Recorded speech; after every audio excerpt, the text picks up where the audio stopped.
I start? Yeah, it's my honor and a privilege here to have this work with this panelists here. They all veterans in the security industry and academia. And you guys in the security areas, I count, it's even older than me. I came to the industry in the year of 2005, and I think everybody here, you work the three gentlemen, you work in NetScreen, right? Yeah, NetScreen veteran. And Professor Song, and when did you start in the area of security? I mean, from grad school, I guess that's 1997. Okay, yes. Even I'm older than you guys, but in terms of security, and you guys are older than me. So I think everybody knows Professor Song, and you have a very good speech and share, and I was just kidding with the three of them. So you almost cover everything I want to talk today. But we still, have cover more, explore more I prepare a few questions so we can go through them. Why you just get start introduce ourselves a little bit and about our background and especially your background relevant to security. Start with James. Okay, yeah, good afternoon. My name is James Chen, Chen Jing. It is a great pleasure and honor to be on this panel along with this guest. So a quick introduction of myself. I started my early career at NetScreen Technology. This is Mr. Deng Feng's company, working along with Wilson and Raymond before. After NetScreen's success, I worked at a few startups in the security domain. Most recently in 2016, the startup I co-founded was acquired by DD Chuxing and became the base of DD Labs. The DD Labs is DD's global R&D center based in Mountain View, California. It is a R&D center that desire to develop advanced technology for DD Chuxing's ride-sharing platform, and also aspire to attract top talents from worldwide to help transform the transportation industry in the future. Yeah, that's all I have. Hi everyone, I'm Raymond Wei. I'm currently a VP of Security Engineering at American Express. I'm in charge of the external facing applications and mobile apps. Previously, I worked at multiple security companies, NetScreen, Jim already mentioned, and FireEye, and I actually also worked as a CTO in the Chinese company before called TopSec. It's a firewall company in China. So throughout my career, I've been always in security.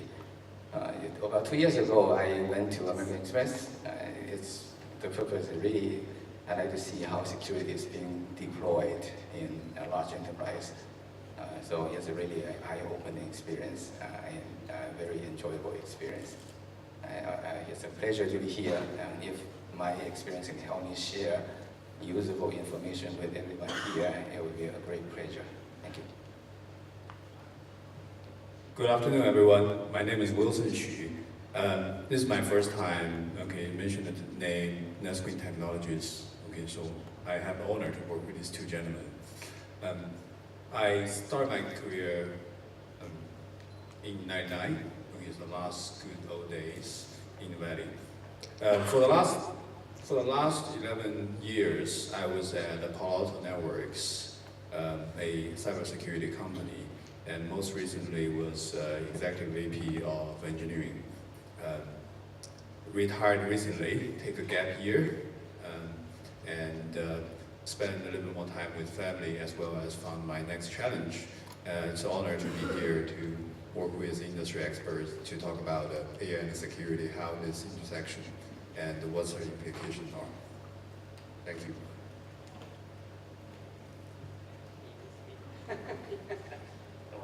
Yeah, I can introduce myself. I think it's okay to excuse you. Everyone knows you very well now. My name is Liu Ren. I kind of started with industry many years ago, but in the security industry, I started in the year of 2005. I found a company, co-found a company. I don't know if my partner is still here today. Yeah, I co-founded a company called Provila. We develop data leak prevention product. So it's actually a data security product. It's not a cyber security. It's more about the data security. I still not know much about the cyber security, about the malware and the firewall and those things. I think I need to learn from you guys. Yeah. So my company was kind of successful and be acquired by in the year of 2007 by China Micro. I joined China Micro, and since then I've been working with China Micro for 10 years. Until the end of last year, I kind of it's time to leave and start a new career.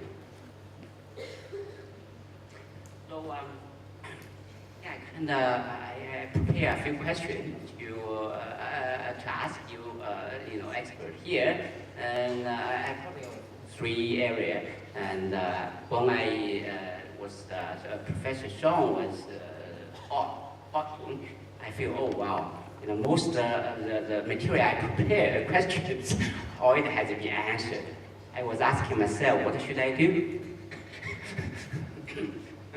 Okay, so what do? I will go over the question again. Even though you have a good speech, cover a lot of topics I prepared here, but we can we can deep down explore deeply into different areas. Okay, yeah. So let's have a good review of the security landscape and the trends in the last few years. We have observed many data breaches, right? I'm a data security expert, so I'm more care about the data breach. And we see even the end of last year, we see that Uber have a lot of customer data record exposure. And I'm not a user client of Uber, so I'm not. But other client may be very afraid of the personal information. And also, the last year we have Equifax, right? Equifax. That is, to me, is miserable. It's almost half of the U.S. people, in this country, half of them impact. Yeah, they are how many data records? Probably the 143 million personal record has been hacked by hackers. Yeah. And last year we also see, ransom, even the year before, right? We see ransom as, it's damaging the society, ask people for money, right? So, and recently we have meltdown and vulnerability, the Intel's chips vulnerability, right? When they just discover. And all those things have a huge impact to our society. But for us a professional in the security, how we better to take the challenge, how we solve the problem? Let's start with Professor Sean. Yeah, so that's what people joke about, right? Doing security, you have job security. Because there are always new problems, new attacks, and we always need to develop new techniques and solutions to defend against these attacks. So that's one of the main reasons why security is such an exciting area, because you are dealing with this really motivated and very intelligent and very strong attacker. Whatever you do, the attacker will try to get around and will try to be smarter.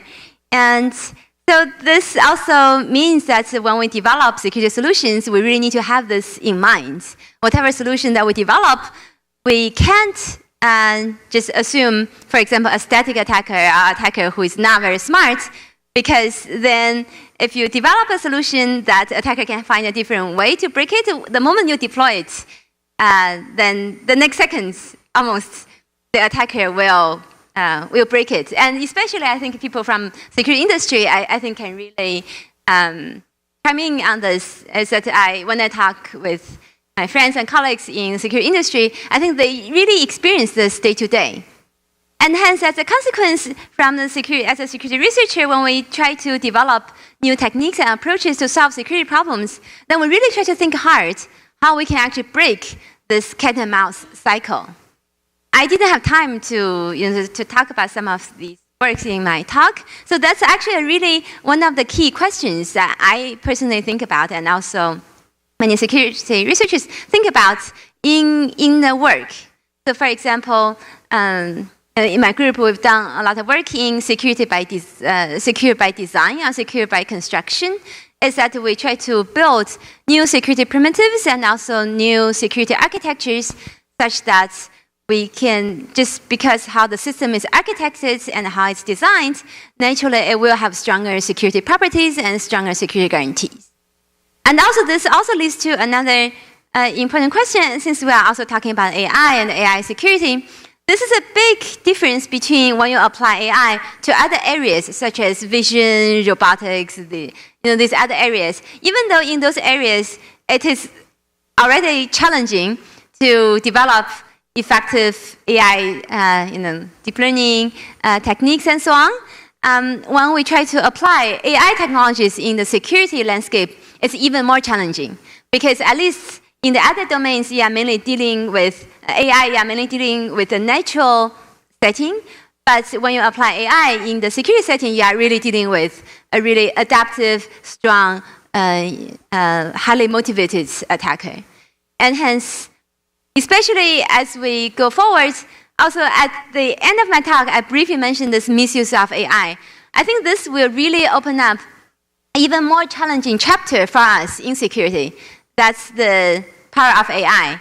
Again, people talk about technology is neutral. It can be used for good, but also can be used for bad.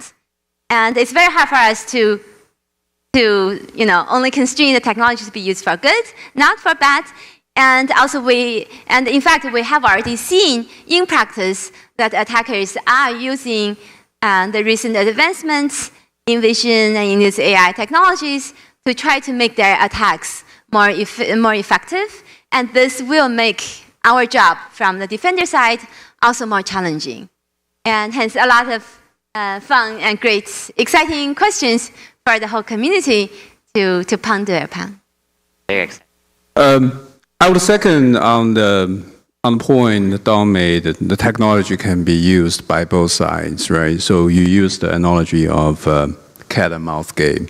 And as everyone knows, the cat and mouse game is still going on, hasn't ended. And I would expect, so the cybersecurity, so the battle of both sides will continue. It's going to be long-lasting.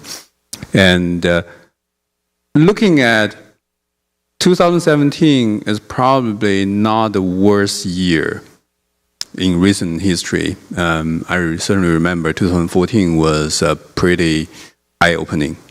And although there are Equifax, so in 2017 there are Equifax, there's Verizon, and there are other incidents, but it's just merely so the one stage of the long-lasting battle. The other, so a few things to look at this is, one is that, so certainly cybersecurity is on top of mind, so among many enterprise, institutions, public and private sector, in the boardroom, in the executives and others, right? And certainly media, and also consumers. It captured a lot of attention. That's why there's so much media coverage.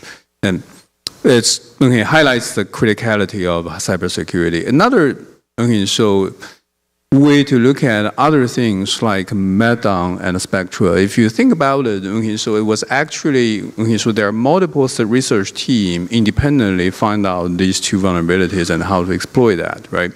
So in a sense, it's you can interpret this as the defense side was so continuously explore new attack surface to find how to make our existing infrastructure and system better. Right. So every news okay, so I'm more optimistic. Every okay, so news about the breach or about vulnerability always look at okay, so as the sky is falling. Okay, this comes from a security industry guy. I'm just looking at okay, so over the longer period of time, I think okay, so the good side or the research industry are also doing their best to utilize the new technology. AI being one. Okay, it's probably we're going to cover that a little bit more later, and. It will be a long-lasting battle for the years or decades to come.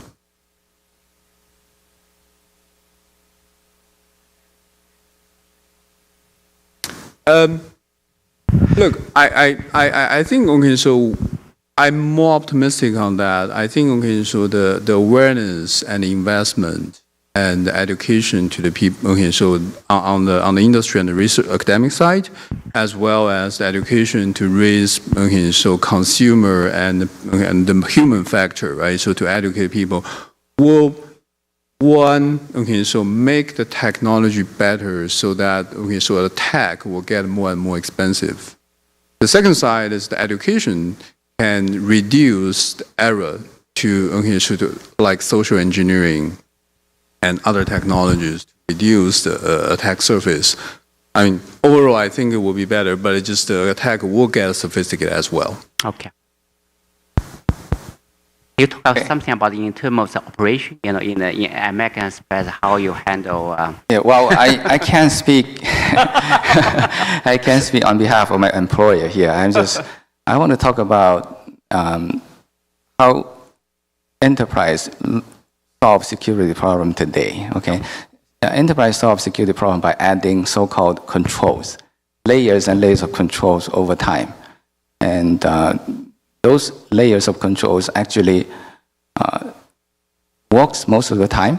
But security is a very tough area in that once you have a problem, once you have a breach, it is catastrophic, right? And so you cannot do it.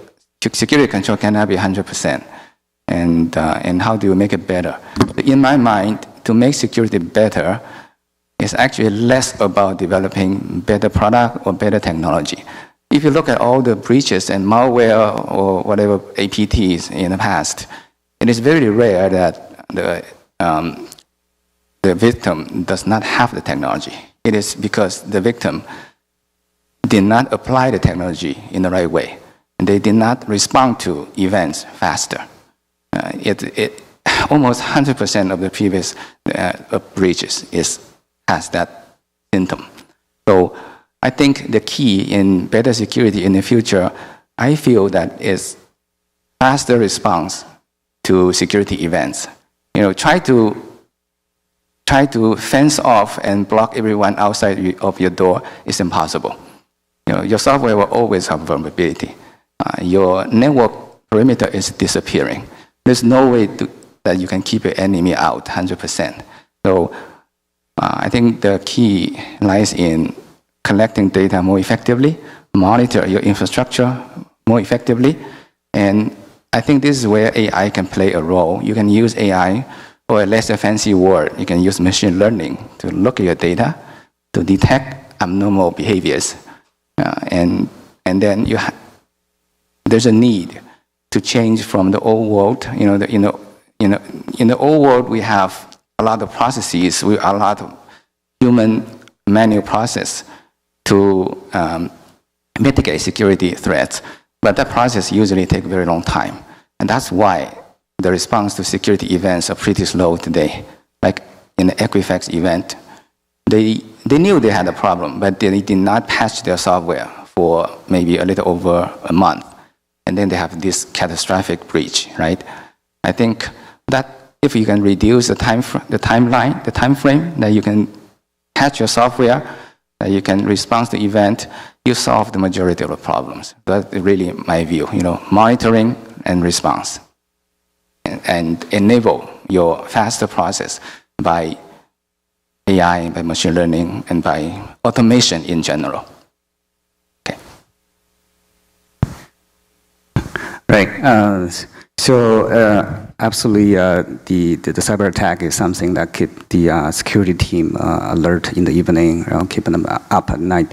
I absolutely also agree with Raymond on the capability to detect and respond fast. I think that's kind of the key to prepare the enterprise for potential attacks.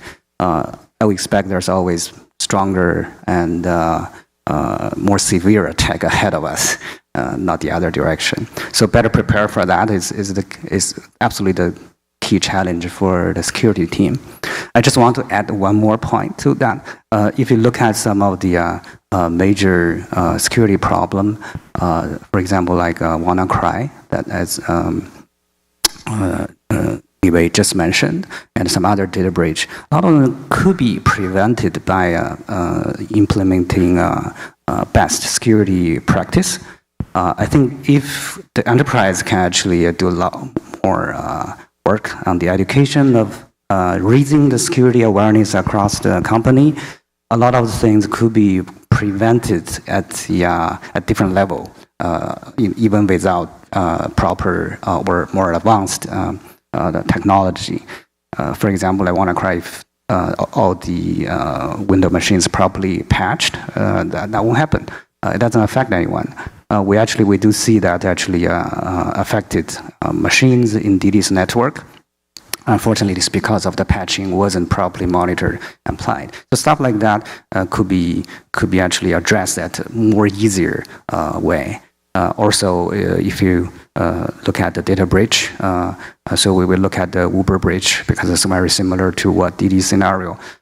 If the employee is stick to their security best practice, they shouldn't put their username password in the GitHub in the first place, right? Also, if they enable the AWS multi-factor authentication, the hacker won't be able to get to that either. So this is very simple stuff that to the employee, if they have better awareness, they could prevent some disaster situation from happening. Just kind of different level of kind of prevention from enterprise perspective. Very good. So we, if we have more control and best practice, we can improve security, right? And also, since we are in the AI and security panel, certainly today we want to discuss how AI can, help for us to improve our technology in security industry, right? So Professor Song already covered. Let's see, to my language, it's like you're using AI to power security, right? To help security, so we can make a better defense weapon to against those evil guys, bad guys. But I also interested in say that you have this attack AI, right? So this can be used by the bad guys too, right? So it can help us to make to train the AI.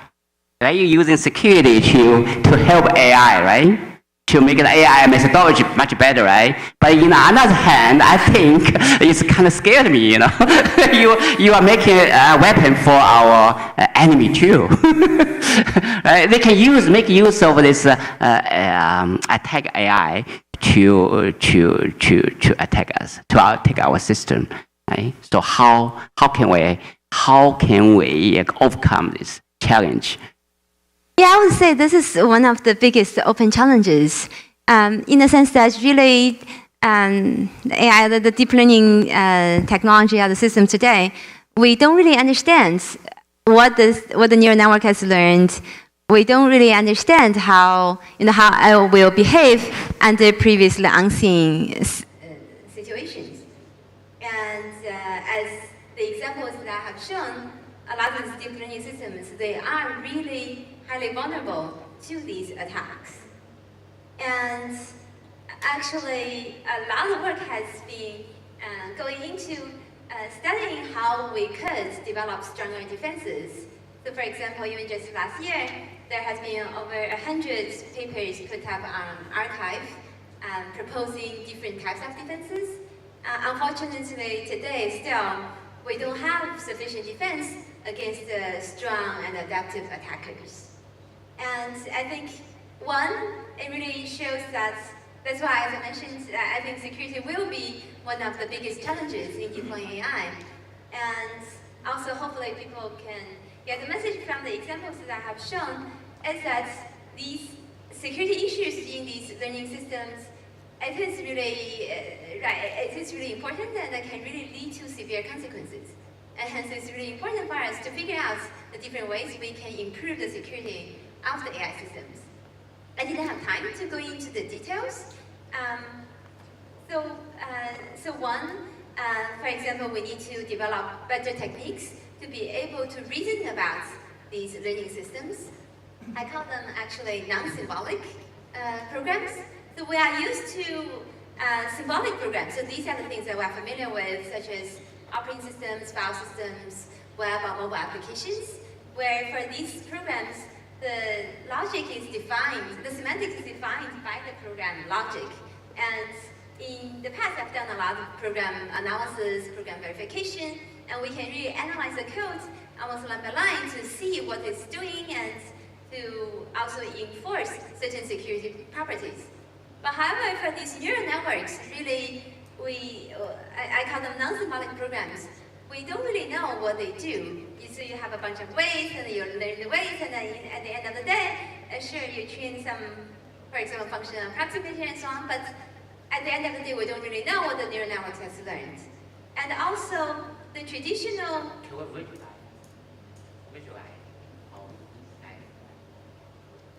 Yes, there has been a lot of work in interpretability and also in visualization of these neural networks. That's a very good point. But still, we are at the very beginning, and the current techniques are not sufficient. And also, a bigger issue is that the traditional symbolic reasoning techniques that we have developed for analyzing these symbolic programs for the past decades, they don't really, they can't very easily be applied for analyzing, for example, neural networks.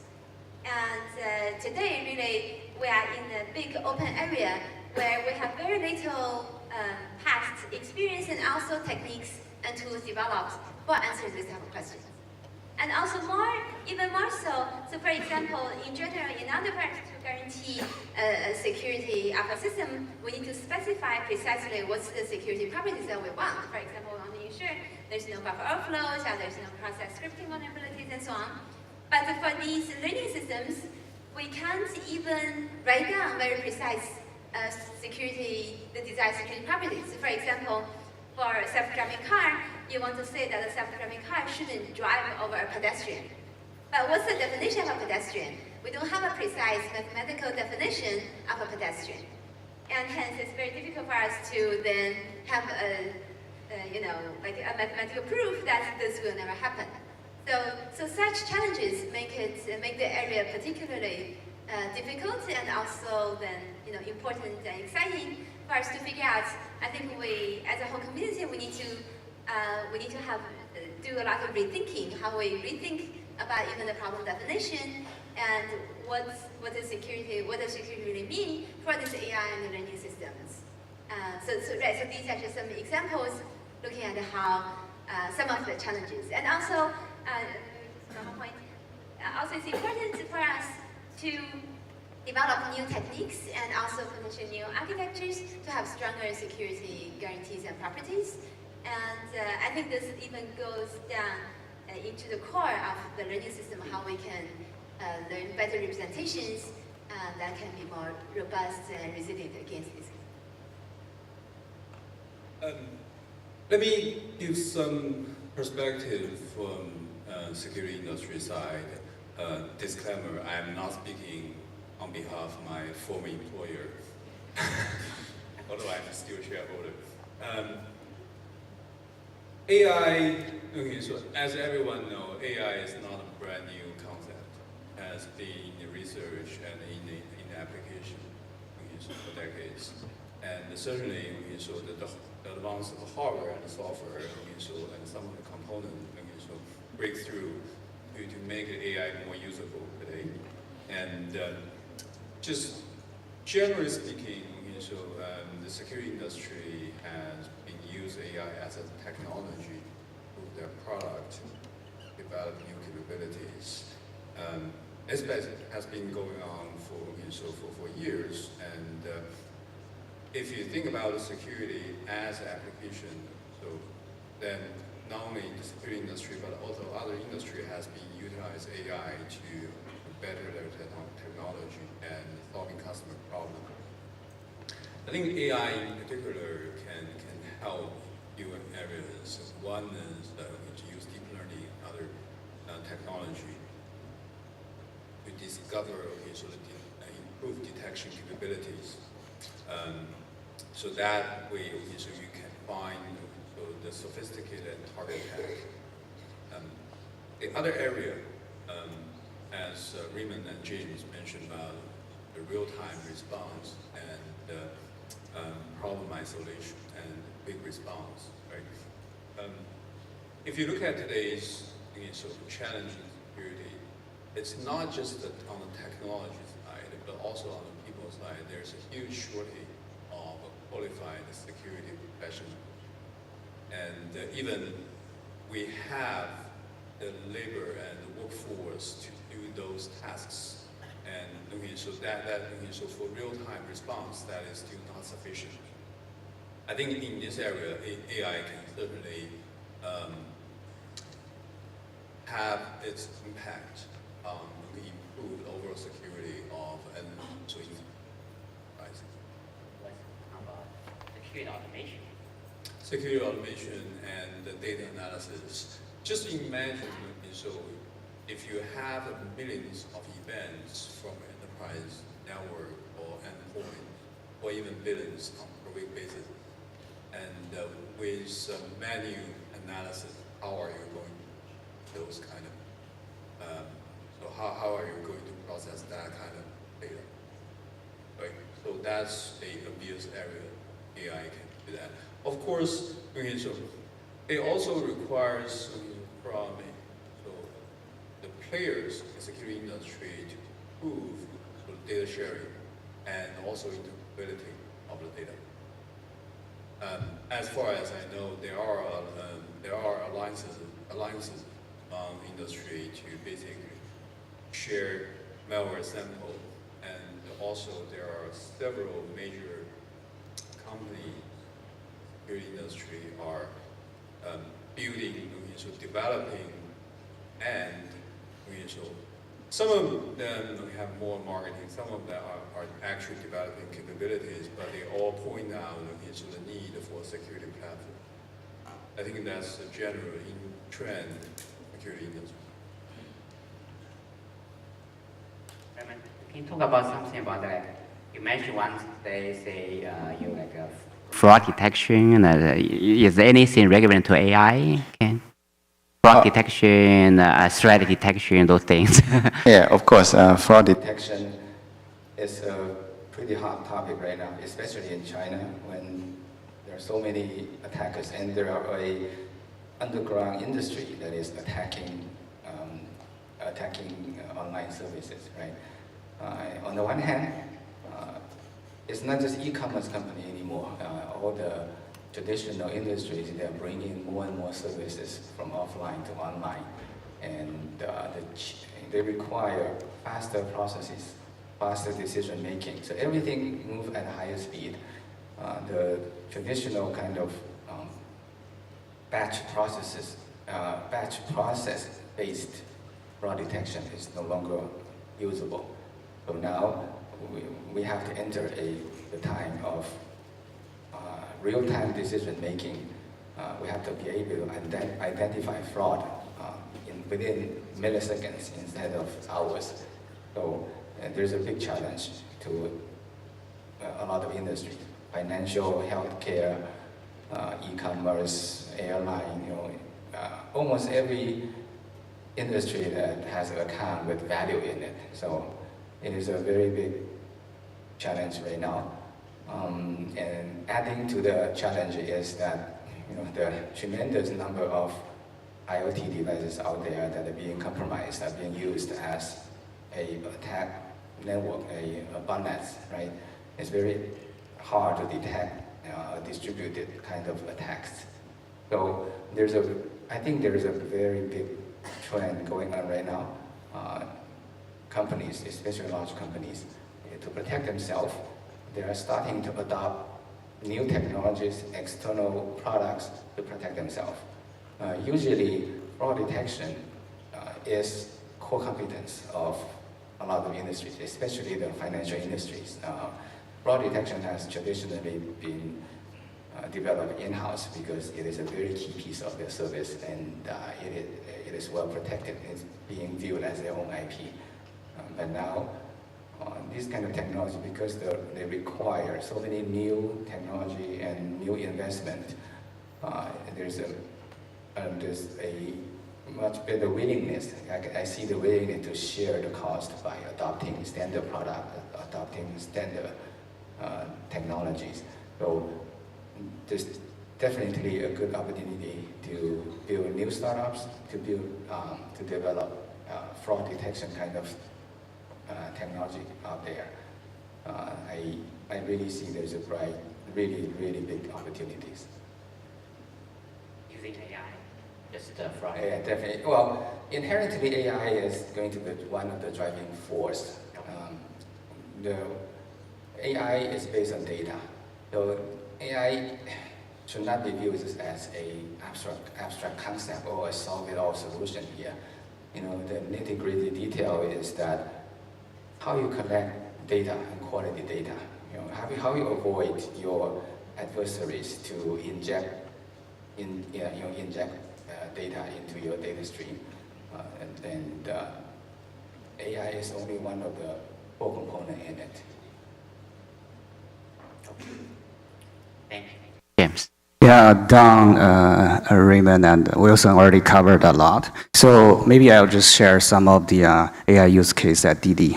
Hopefully it's interesting, maybe. Let me share some of the data stats for Didi's Choosing's ride-sharing platform. Every day, about 25 million rides complete on this platform. It's about twice as many as all the other ride-sharing companies order combined. Just the platform serves about 450 million users or riders every day, and it operates over 400 cities in China and also in Brazil starting from this month. Every day, about 70 terabytes of data injected into Didi's platform.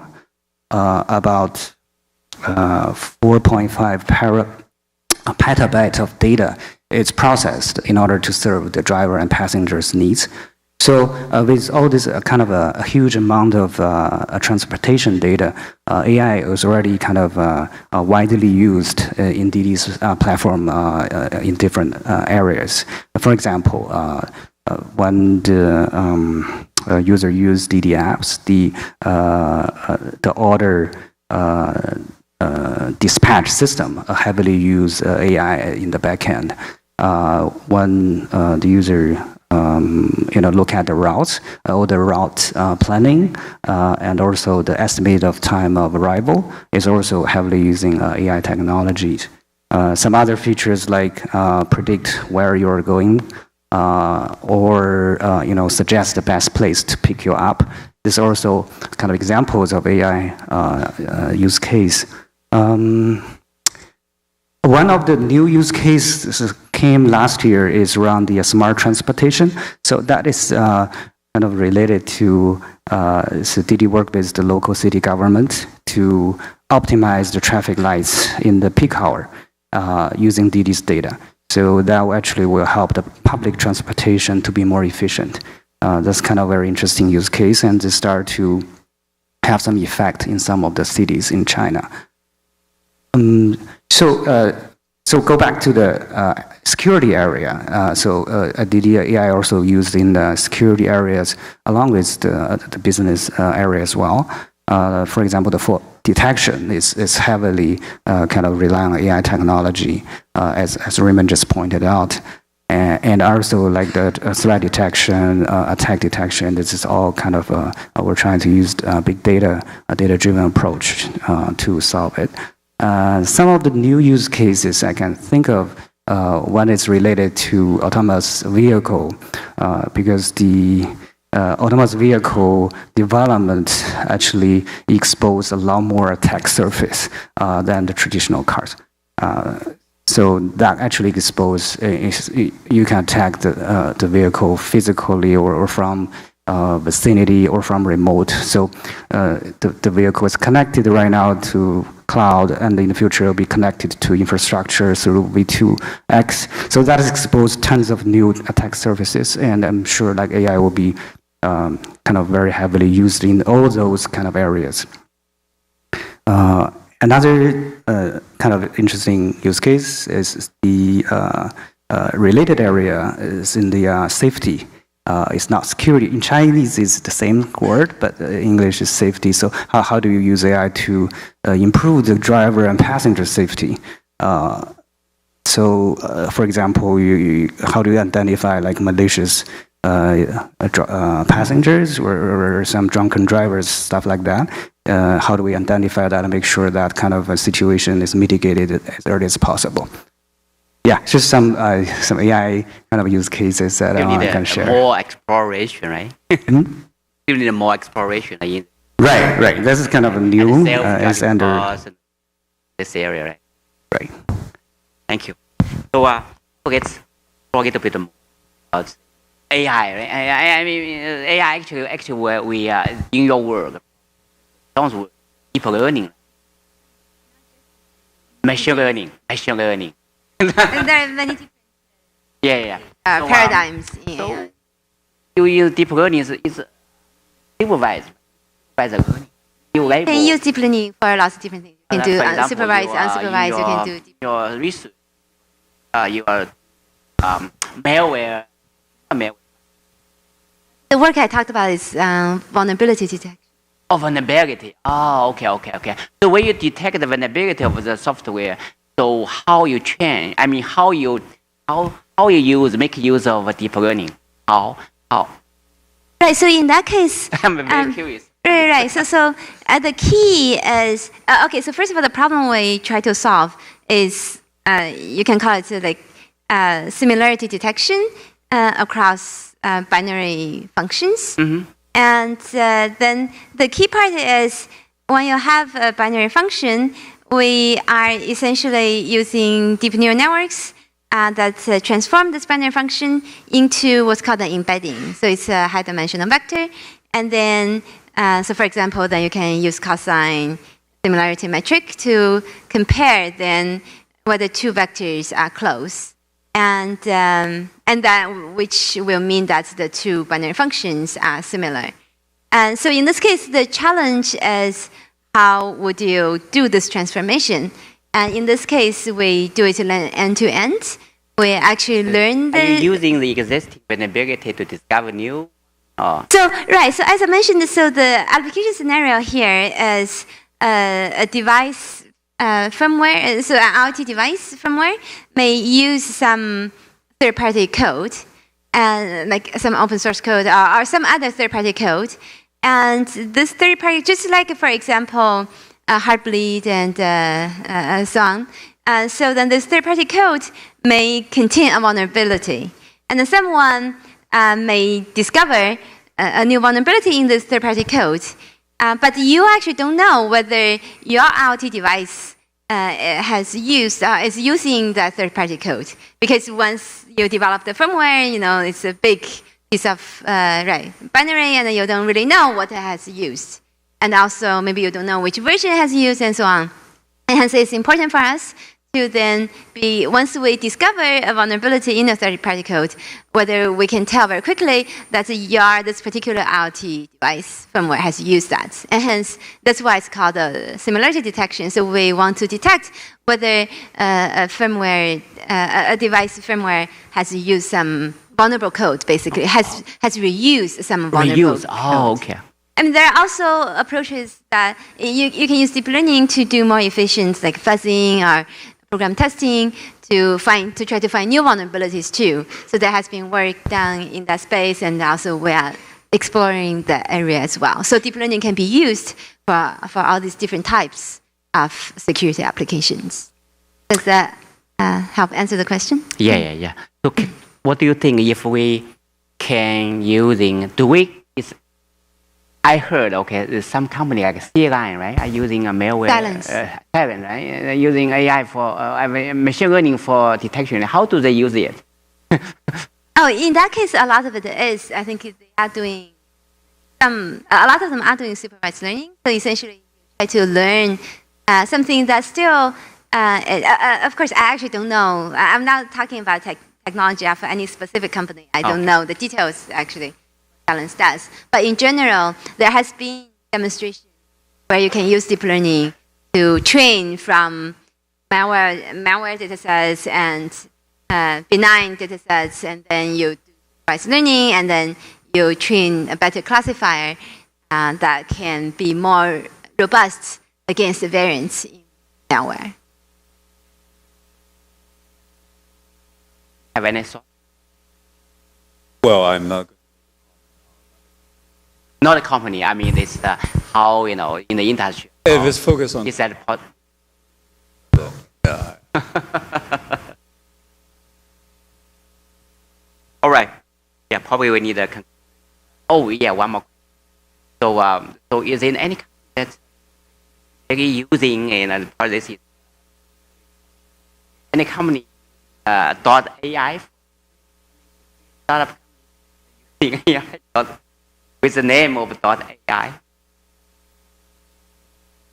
No? You didn't. I'm aware of multiple. That would be commercial. Okay. Ask it. So let's conclude this panel. Thank you very much. Let's have a applause. Thank you. Thank you, everyone.